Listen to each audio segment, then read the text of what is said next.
June 25th, 2006. Police raid 54 Morden Street in Jeppes looking for an armed robbery gang. They find an ambush.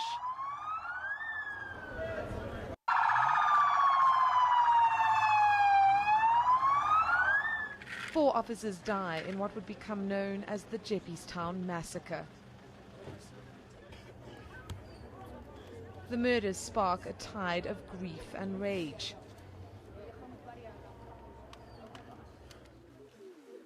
And that rage finds a voice in then Deputy Minister of Safety and Security, Susan Shabangu. Criminals who are challenging police, as it was indicated, who are pointing guns at police, we are saying police must not be apologetic. They must shoot them. They must shoot them. Those words soon caught on. Yes, shoot the bastards. Hard not to crack incorrigible criminals. Don't shoot any party that doesn't shoot you. But whoever shoots you must understand what does that mean. It's 2008, and in parts of KwaZulu-Natal, crime is out of control. Dozens of police officers have died at the hands of criminals. With the tough talk coming from politicians higher up, the police are eager to fight back. And in KwaZulu-Natal, that's just what happened. Between 2008 and 2011, 527 people would die at the hands of police in this province alone. One unit would be at the heart of these killings. The Durban Organised Crime Unit stationed at Kato Manor was tasked with catching KZN's most dangerous criminals. Like the four men who robbed a jewellery store in Durban's Pavilion Mall and then gunned down the policemen who tried to stop them. Like the gang who robbed the Berea Quick Spa, terrorizing customers and hitting a fear-stricken cashier who struggled to open her cash register. Like the hijackers who followed an elderly woman after she picked up cash from the bank and then beat her to the ground before taking her money. The Durban Organised Crime Unit was a close-knit group of career police officers. They were tough, heavily armed cops who appeared to be committed to the police force and each other. To survive in this elite unit meant long nights tracking down dangerous criminals.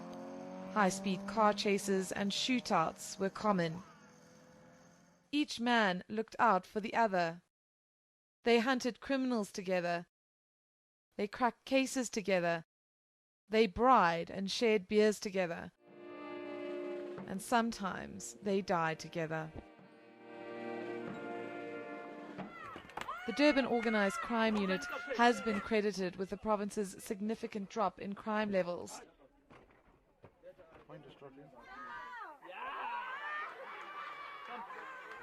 But the Independent Police Investigative Directorate believes the unit's successes may have come at a terrible human cost. While unit officers claimed they'd killed dozens of hardened criminals who tried to kill them, IPID says these shootings were in fact carefully planned murders. March 31st, 2010. 15-year-old Quasi Ndlovu watches a soccer game on the couch. The slightly built teenager falls asleep. And in the early hours of the morning, members of the Kato Manor unit storm into his family's home. His parents woke to the sound of their door being kicked in, and then a gunshot. They had no idea what had happened to their son, and police offered no answers, instead bombarding them with questions about an escaped prisoner named Tilili.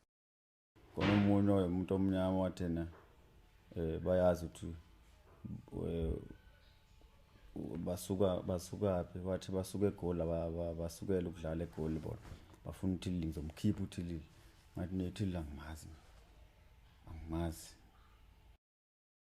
Ndlovu was then forced out of his home by 2 officers and pushed into a car.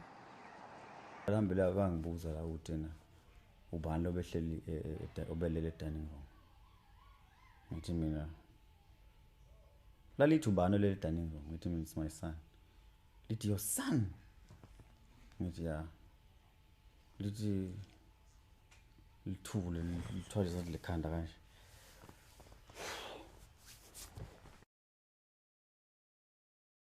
When Quasi's desperate mother asked to see her son, she says police told her they were questioning the boy.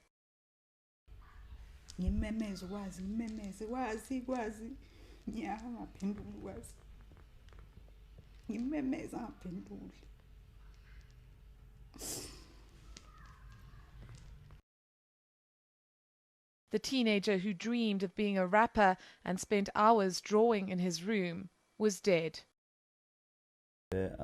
Adlulundele ngenkani iwindi kunewindi elifile lapha abasana fika phenyikethini mephenyikethini ngimzothi ingane sebedubulile sebeyiphathisa isibhamu yabo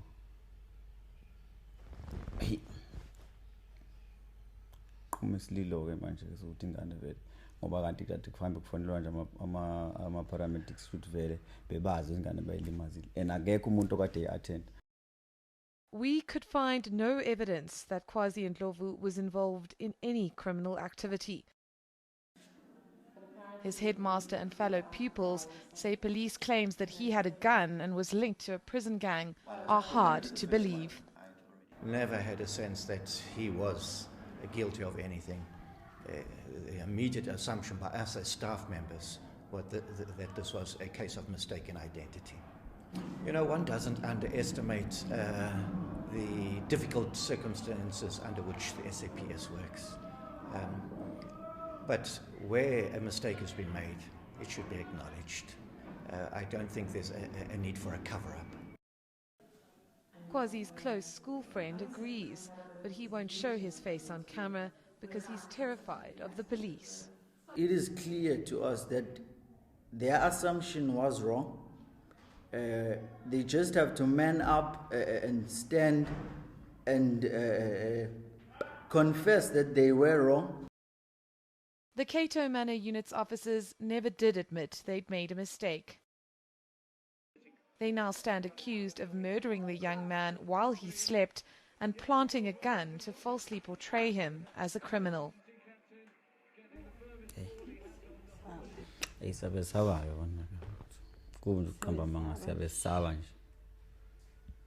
Siyabesaba nje ngokuphelele siyabesaba ukuthi kumina kubuye kube khona ukuthi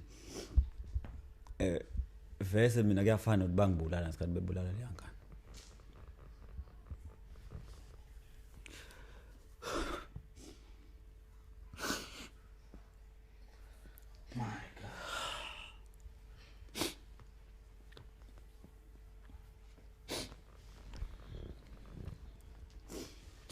Ngisho ngaqhubeka vele.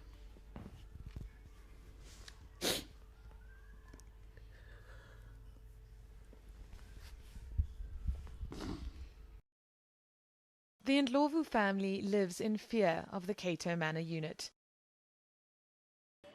But thousands of South Africans have rallied in support of the group, who they regard as heroes.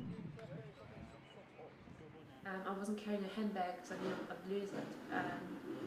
But they still Meet decided Denise that, Killian. we're going to take this opportunity. 1 year after Quasi was killed in his family home, she was brutally assaulted and gang raped. She'd been walking home from watching a rugby game when she was attacked. Her faith in the police was so low, she believed her rapists would never be caught.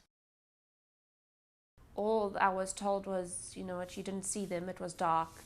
you can't identify them, it'll never go to court. She then hired a private investigator who found her suspected rapists in less than a day. He handed the case over to the Kato Manor unit, and it was taken over by Officer Johnny Smith. He was there every step of the way. Every time I had a question, I'd just SMS him and he would phone back immediately. But that's what happens, because it's like... The officer was more than just a caring cop. He was a hero in Killian's eyes. It was during the trial of one of her accused rapists that Smith, like most of his unit, was suspended because of the murder investigation into the Kato Manor officers. Johnny still came to court. He still kept getting hold of me on his own personal phone, you know, to just guide me through this. Killian's rapist was convicted and sentenced to 30 years in prison.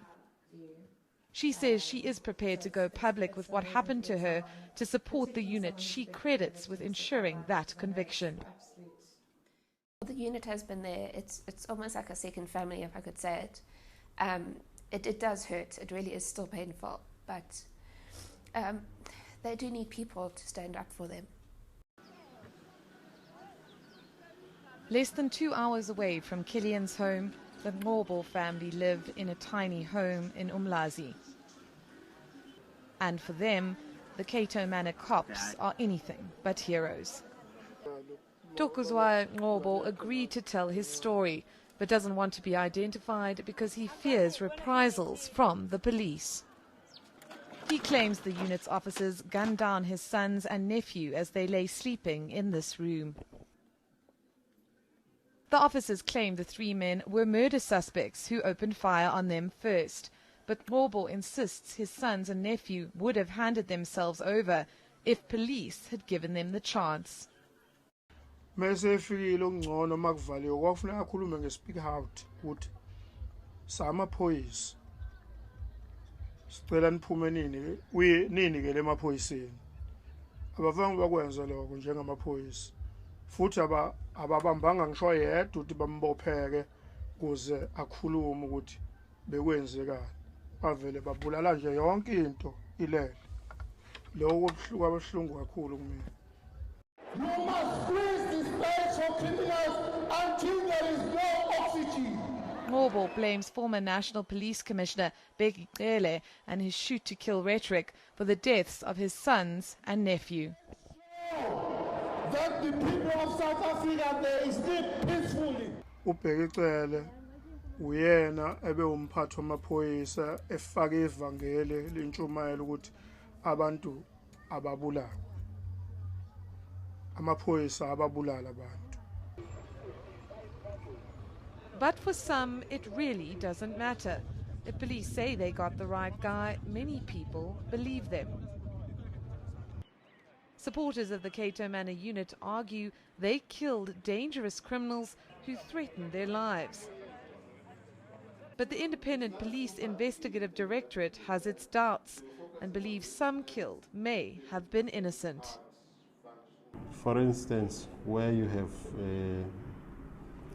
an allegation that somebody shot, and then you have a firearm that appears there at the scene. When you examine the firearm, there's no way that it would have shot. Officers from the Kato Manor unit now face numerous charges, with as many as 50 suspicious shootings under investigation. One shooting was key to igniting the criminal probe into the Kato Manor unit.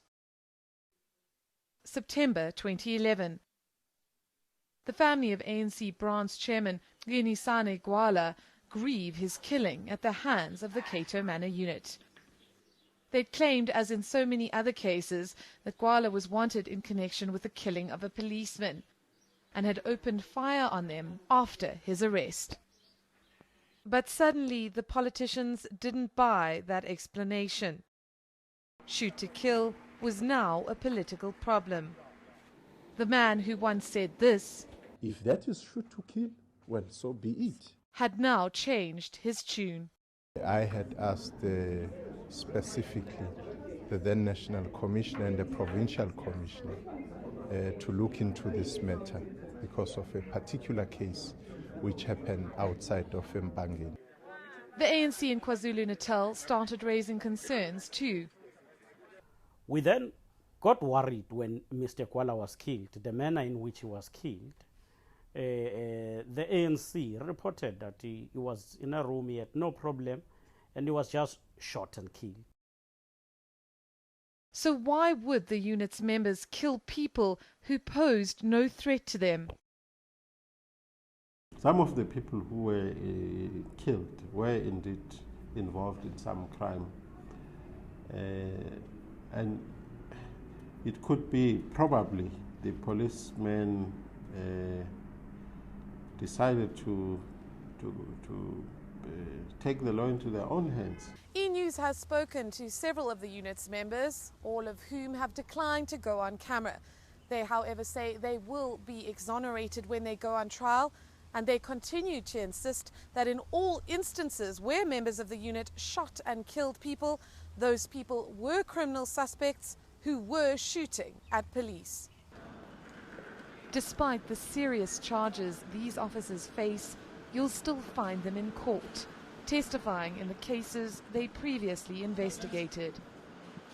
Even though they're on bail, they're still here, giving evidence supporting the prosecution as though nothing had changed. What is hard to understand about this unit is their loyalty and dedication. The contradiction is stark. On the one hand, they appear to be committed to the police force and justice. And on the other, they are accused of the most serious of crimes. The question South Africans must ask is, can we afford to have cops fight crime at any cost? Many of us cheer when a bad guy is put away for life. But what if innocent people are framed and killed to give the impression of justice? Karyn Maughan, Durban.